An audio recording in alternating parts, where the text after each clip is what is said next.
I cannot believe it, you guys. I have officially been running for a year now. A year.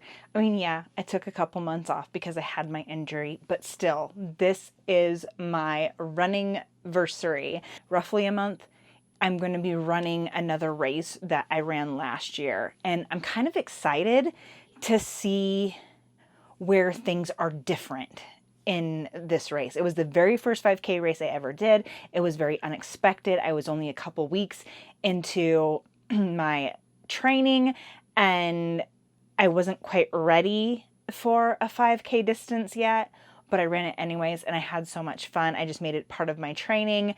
If you haven't seen that video, if you're new to my channel, then I'll that video in the description down below. And if you are new, welcome. I hope you stick around. And now that I'm starting to get to the point where I'm going to be in double-digit miles, yes, you guys, double-digit miles, roughly keeping things as much keto as possible, I am just adding a few more carbs, and then I'm making sure that those carbs are the good kind of carbs, not the bad kind of carbs. And I'll be doing a whole separate video later on exactly how I'm implementing keto in with my running. So anyways, let's get into the video. And chances are, if you clicked on this video, it's because you're of an older age, overweight, and have thought about running, but you looked at yourself and you went, there's no way I can do that. Speaking from someone in her 40s, it is harder to run in your 40s than in your 20s. It's even harder to run in your 40s when you're overweight. So I'm gonna take a minute to take a drink of my soda. I'm gonna be here a minute. I've watched a lot of videos and you know what? Those women look fit. And I'm just going, I got a lot of wiggly bits. And they can give 100,000 tips on running, but honestly, they don't know what it's like to run with flab, okay? Because it's different. There's things that we have to do differently than the younger generation, but I am here to tell you, you can do it, okay? I ran a 4th of July race just this last year in 2024, and I was getting beat out by guys in their 60s and their 70s. Age doesn't matter. Granted, they were fit. I factor in these things. Someone older than me, 20 years older than me, yes, can beat me if they've been running longer, they're more fit, they're more trained, right? I'm overweight and I have to accept that. You know, some people wouldn't agree. They wouldn't say that I'm overweight. I am, okay? According to my doctor, according to all the information that I have looked up, I am overweight. I'm 5'4", so I'm very short, and I have a very thin bone density. So I'm carrying more weight than what my body is comfortable with. Running with all of that has its own challenges that I've had to learn to adapt to. And in the past year, I have learned tools that I use that I have to do in order to run and be the most successful that I can be. And that's what this video is about today. My tip number 1 is making sure that you do those warm-ups and those cool-downs. Now, yours is going to be tailored a little bit differently. Probably start with like the basic warm-ups, the basic cool-downs that you find online, things like that. But as you run, you're going to notice areas of your body that are going to start hurting and that might be different for somebody else. And I want you to pay attention to those things. When you first start running, you're always going to have some little niggles in your body, certain aches. And most of the time, once your body's warmed up, that pain goes away.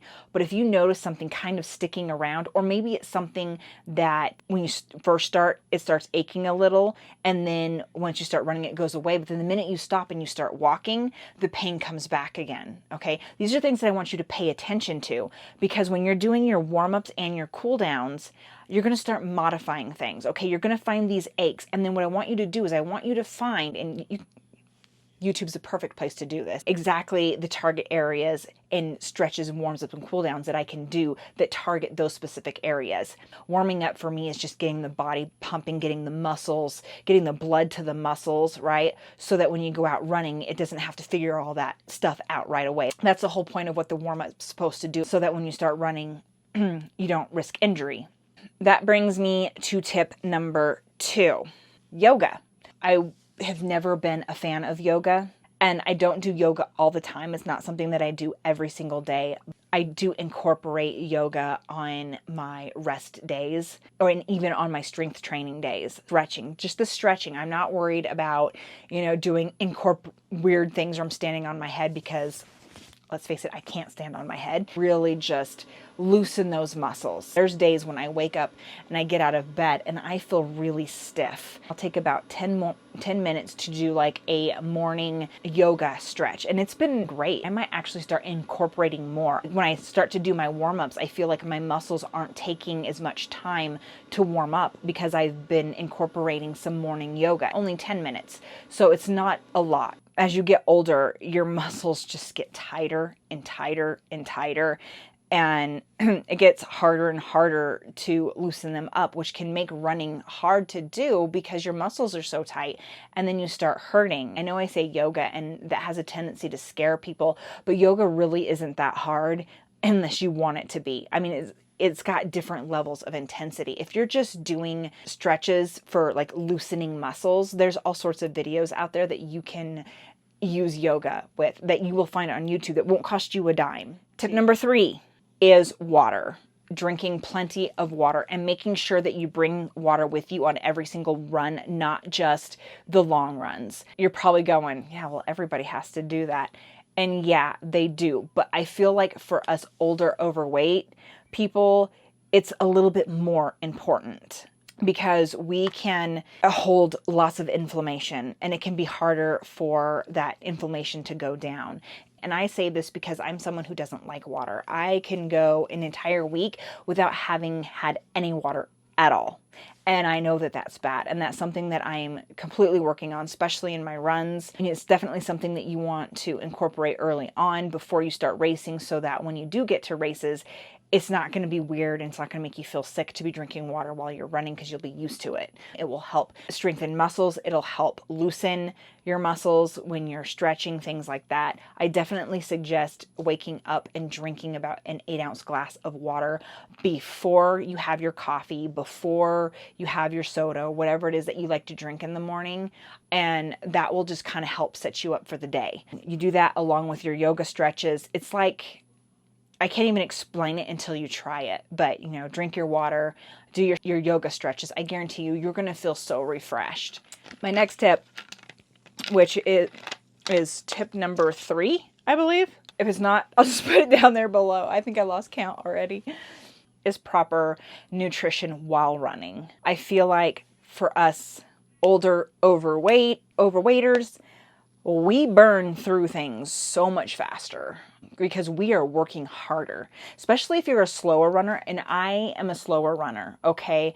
I just did my fastest 5K run yesterday. That was 31 minutes. Ran it since I got injured. I did run 1:28-minute 5K, but that was at the peak of my Couch to 5K training back in 2024. And yeah, I haven't been able to do that again.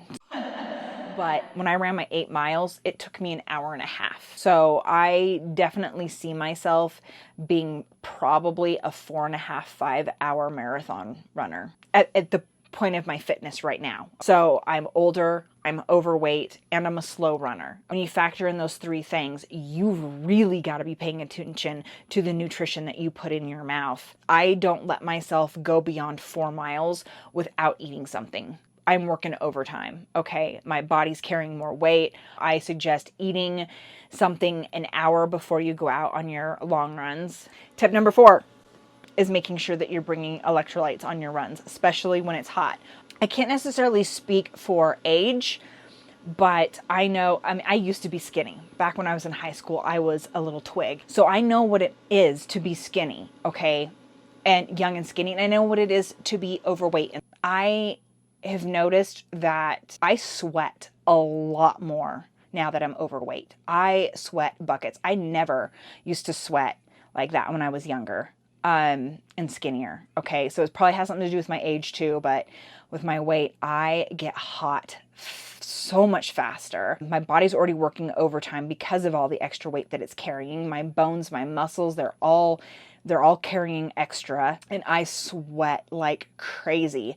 And because of that, it is so important that I'm getting those electrolytes, and that is not something that I can skimp on. I can't be planning my electrolyte system out the way a skinny 20-year-old would. Okay, no, I can't. It's got to be more than that. And so if you're watching somebody who's 20 years younger than you and skinnier, and they're saying, this is how many electrolytes I use, you should probably factor in twice the amount of electrolytes that they're using.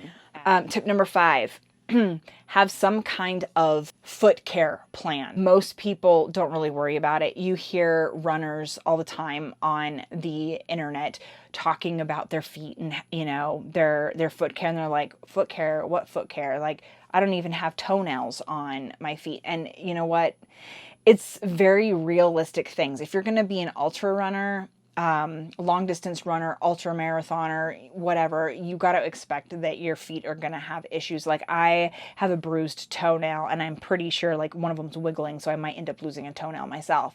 Toenails aside, you're older, you're overweight, your feet are taking a lot of hits, especially if you're someone who runs on concrete. You need foot care, okay? You don't have to go to a special spa or anything like that. What I like to try to do once a week is I have one of those little spa things that you can put water in and stick your feet in it, and kind of brings up bubbles and massages and stuff like that. I have one of those, and I have some Epsom salts. And so I like to dip my feet in there with the Epsom salts and just get a massage, do very moisturizing lotion, and I'll just really rub it into my feet. I've got a little roller ball. I've showed it in one of my old videos, and I'll just sit there and I will rub that on the bottom soles of my feet. It helps with circulation. You really want to get the circulation moving through your feet and keep all of those things in your feet active, because they are the most used things in your body. You wouldn't think it, but just imagine all of the pressure that they're constantly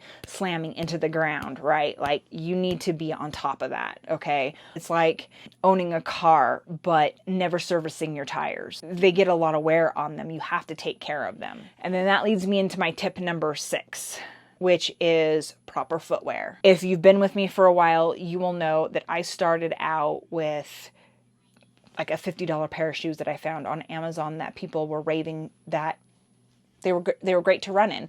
And you know what?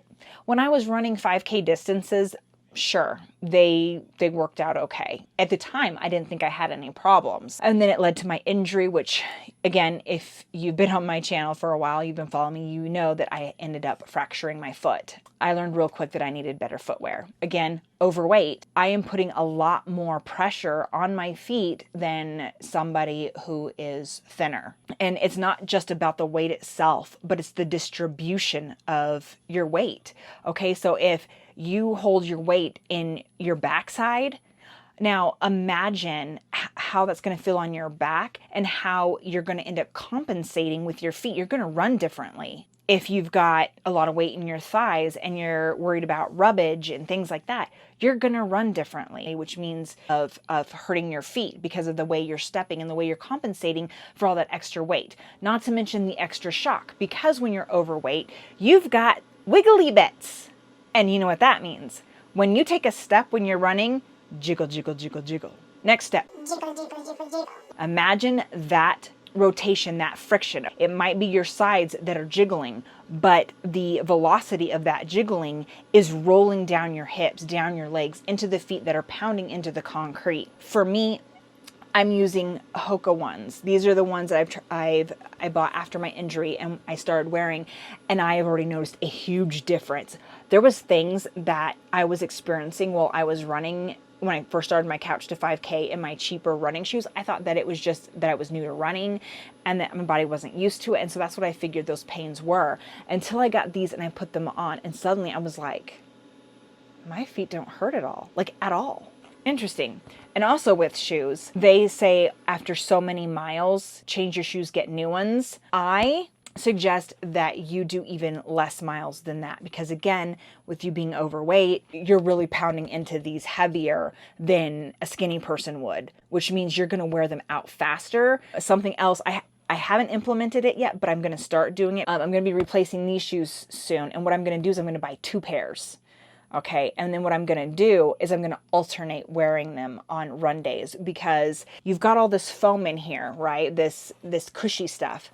And with all of your sweat and everything like that, you have to give the inside of your shoe time to decompress, to lift back up. And so if you're wearing the same shoes every single time you go out and run, you're not giving the shoes, the inside of the soles, the proper time to re-expand from the last pounding that they took. If you have 2 different pairs, then you can alternate between the 2 of them, and then it gives your shoes time to re-inflate, so to speak. I'm also not going to do black, because I learned in the heat, ouch, my feet get so hot. If you're going to be running in the summer, if you're going to be running in the heat, I don't suggest black shoes, which most of you guys probably already know this, but, you know, just in case you're me and you didn't, okay? You didn't think about it. Tip number 7, avoid short shorts unless you have chafing cream. Even then, you're going to go through quite a bit of chafing creams until you find something that works. I have not found a chafing cream yet that works. The chafing creams that I have used, they've actually made things worse. I feel like I burn even more. It's just a quick tip for those that are overweight. Like, if you're standing straight and your thighs are touching, okay, when you run, they're going to do this. And when you're on long runs, this starts to hurt. Then you end up like rubbing yourself raw. Tip number 8, pick up your feet when you run. Okay. Even if you have to practice it that at home, which is interesting, because the natural thing that your feet want to do when your foot hits the ground is it automatically wants to bounce back up. But our brains are telling us that that's not natural. Especially for us slower runners, we kind of just shuffle. Okay, we shuffle run. Even when we're running fast. I was doing some 9-minute miles when I ran yesterday. I was picking up my feet more, because I'm trying to be more consciously aware of that. But there's still times when I was noticing that my feet were dragging. And believe it or not, we're expelling more energy keeping our legs like this than actually just letting them go up. And I was noticing a difference, because like I said, I was paying attention to it yesterday when I was running, and I was really picking my feet up. My feet weren't as tired.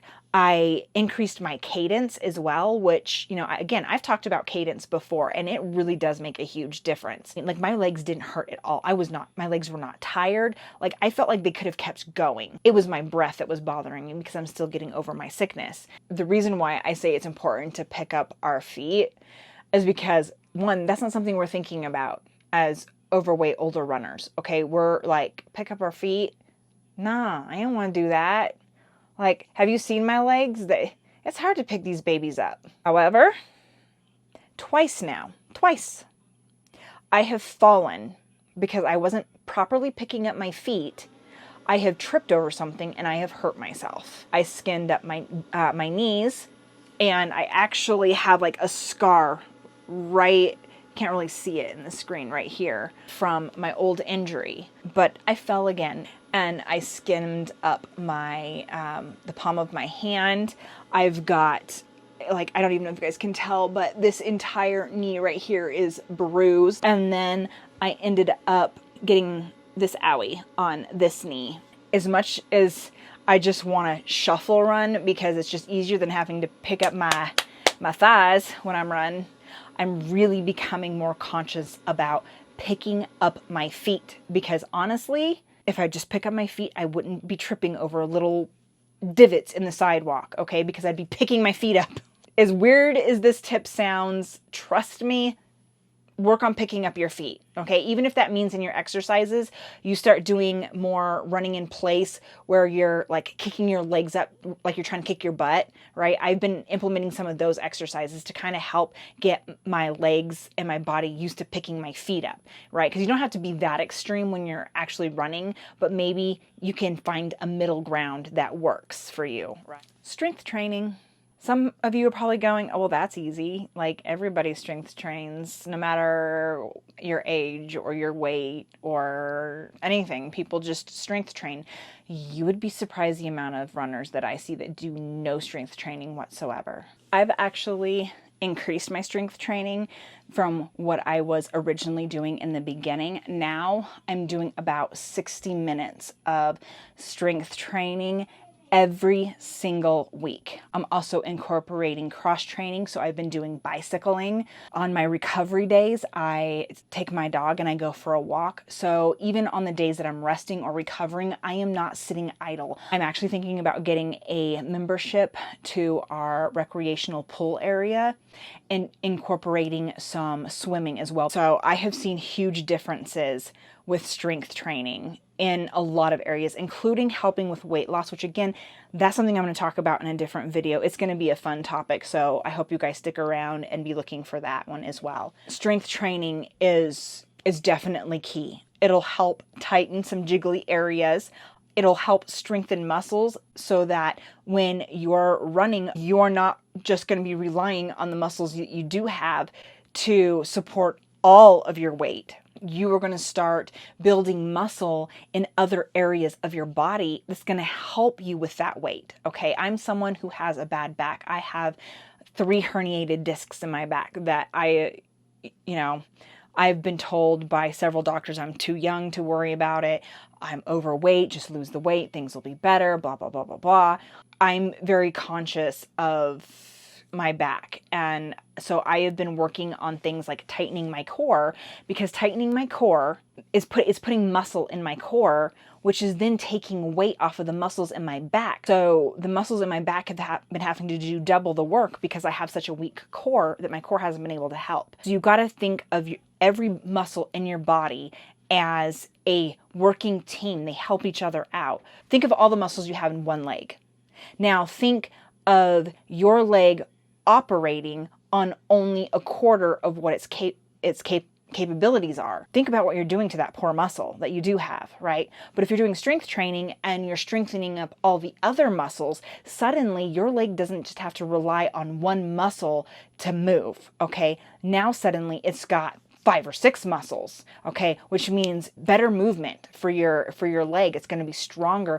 You're going to be able to do better. And then so when your wiggly bits are shocking your body every time you move, you don't just have one muscle trying to compensate for all of that weight. Suddenly you have 4 or 5 muscles. I mean, I've heard people go, what's the point of strength training? It's not like my body's ever going to show it. I'm too overweight. I'm never going to look like I have muscle. It's not just about looking like you have muscle. It's not just about looking shredded. It's about knowing that you're overweight and you need more muscle in your body to help compensate it. So you might not see the muscle, but you're going to feel the muscle. You're going to know it because you're going to have less pain in that leg. It's going to be easier to move it. Again, what comes with that is weight loss, okay? Because you burn so much fat when you're doing strength training. So keep that in mind as well. Tip for you for the older overweight, but that's incorporating swimming. I haven't done it yet, but I'm definitely going to be incorporating it because first off, it is an activity that you can do as an overweight person that takes the weight off. You don't have to worry about carrying all of that weight. And you know what? For those of us who've been carrying weight for a long time, doesn't that just sound awesome? Being able to do an activity that doesn't require you having to feel all of that weight. It's also great for your heart. It's great for breathing, okay? The type of breathing you have to do when you're swimming is different from running. I feel like in some ways it's more extreme. You have to be more precise with your breathing when you're swimming. And so I see swimming helping with your respiratory tract so that when you're running, it's going to help with your lungs. It's, because your lungs are a muscle too. So you have to exercise that muscle just as much as you have to work your leg muscles. It's good to do different things, right? To throw your body off. So yeah, you've got running and yeah, you are training your breathing when you're running, but if you can incorporate swimming and the breathing with your swimming, it's going to have your body suddenly going, oh wait, what? Okay, this is different. So then you're really going to be giving that muscle, that lung muscle, extra strength. But I will be doing it, and I will be doing a whole video where I I'm going to incorporate swimming for like an entire month. And then I'm going to give you guys the results on how that, if that does or if that doesn't affect my running and my breathing differently. Anyways, I hope you guys found these tips to be helpful. Know that, again, you can be any age, any weight, any bone type. It doesn't matter. You know what? If you want to run, run. If that's what you want to do, do it. I'm glad that I'm doing it. And I'm teaching myself my own inner strength, how strong I am, how capable I am. My family sees it. And that is amazing of itself. I mean, my youngest son, I got back from my run, and yeah, I was banged up and I was hurt, but you know what? I got up and I finished my run. I didn't let it stop me. And my littlest son, he came up to me and he hugged me and he's like, "Mommy, I am so proud of you. You are so strong. And I hope I can be just as strong as you when I grow up." And I'm like getting teared up now, but our kids watch us. We are their best examples of life.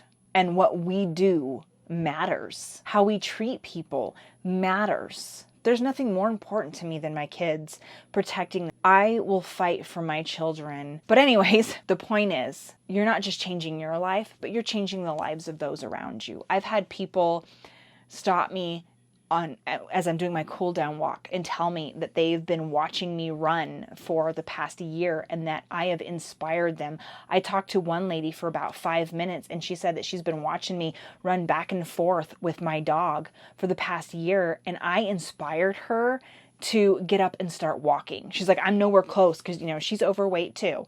And she's like, "I'm nowhere close to running yet," and stuff. She's like, "But I have gotten up and I've started walking." And I'm like, that is fantastic. That's how I started. You guys saw it on this channel. I was walking before I was running. Tay and I were walking 3 miles a day. Yes, they're tips to help you, okay? But I also want it to be an inspiration that you can do it. You can do it. If you want to do it, do it. Don't let anything stop you. Stop with the excuses. If it's something you want to do, find a way to do it.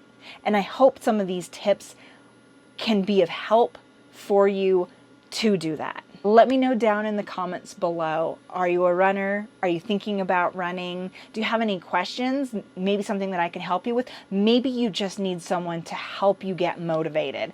And I definitely would love to be that person for you the way my friend was for me. You guys are amazing. I will see you guys in my next video.